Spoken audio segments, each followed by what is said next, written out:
This is Rajesh from Kundrathur. என்னுடைய பழைய video நீங்கள் நிறைய பார்த்துருப்பீங்க. அதை லைக்கும் பண்ணியிருக்கீங்க, சப்ஸ்கிரைப் பண்ணியிருக்கீங்க, கமெண்ட்ஸ் பண்ணியிருக்கீங்க. அதுக்கு ரொம்ப தேங்க்ஸு. ஏன்னா உங்களுடைய சப்போர்ட் தான் எனக்கு வந்து மேலும் மேலும் எனக்கு ஒரு மோட்டிவேஷனாக இருக்கும். இன்றைக்கி நம்ம என்ன பார்க்க போகிறோன்னா, நிறைய பேருக்கு இந்த பேக் பெயின் வருது. அந்த பேக் பெயினுக்கு உண்டான சிம்பிள் எக்ஸசைஸ் சொல்கிறேன். எதனால் உங்களுக்கு பேக் பெயின் வருது? இப்போ நம்ம டீச்சர்ஸ் எடுத்துக்கோங்க, நம்மளுடைய குருமார்கள் கண்டினியூஸாக அவங்க நின்றுனே வந்து கிளாஸ் எடுப்பாங்க. அதே மாதிரி நம்ம ஆஃபீஸ் போகிற நண்பீஸ்லாம் பார்த்தீங்கன்னா உட்காந்துனே இருப்பாங்க. அந்த உட்கார்ந்த ஒட்டியை நவரவே மாட்டாங்க, லேப்டாப் வச்சுன்னு அப்படியே ஒர்க் பண்ணிகிட்டே இருப்பாங்க. எவ்ரி 1 ஹவருக்கு டாக்டர்ஸ்லாம் என்ன அட்வைஸ் பண்ணுறாங்கன்னா, எவ்ரி 1 ஹவருக்கு வந்து ஜஸ்ட் ஒரு போயிட்டு வாக் பண்ணணும். பட் இந்த காம்படிஷன் வேர்ல்டில் நம்மலாம் பண்ண முடியுமான்னு தெரியல, பண்ணி தான் ஆகணும்.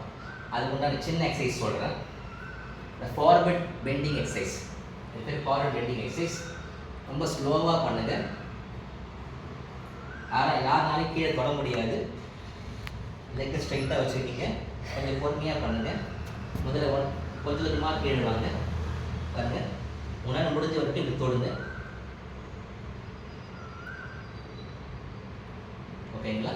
இந்த மாதிரி வந்து ஒரு 15 டைம்ஸ் பண்ணுங்கள். 2 செட் பண்ணுங்கள். நான் பண்ணுறதை பாருங்கள். 1 2 3 4 5 6 7 8 9 10. இது வந்து பார்த்தீங்கன்னா நான் கொஞ்சம் ஃபோர்ஸாக பண்ணுறேன். என்னுடைய பாம் வந்து கீழே டச் பண்ணுறது. இது வந்து ப்ராக்டிஸ் மேலே யாரும் பண்ணக்கூடாது.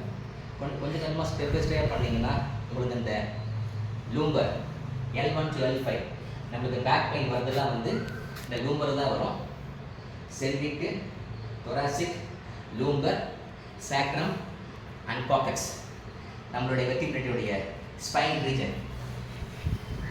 மெயினாக நம்மளுக்கு பேக் பெயின் வருதுலாம் இந்த லூம்பர் தான் வரும். L1 to L5. அடுத்தது வந்து அடுத்த எக்ஸசைஸ் சொல்லித்தரேன் பாருங்கள். இது வந்து இந்த எக்ஸசைஸ் பேர் வந்து child Bose.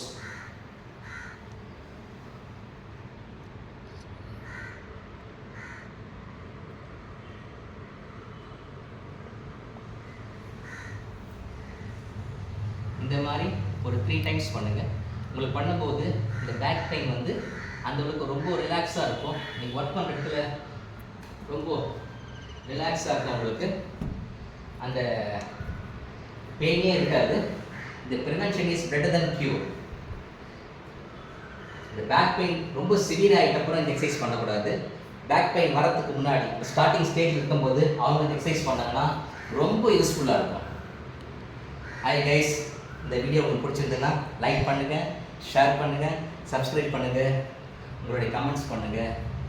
Catch on next video. Stay fit all.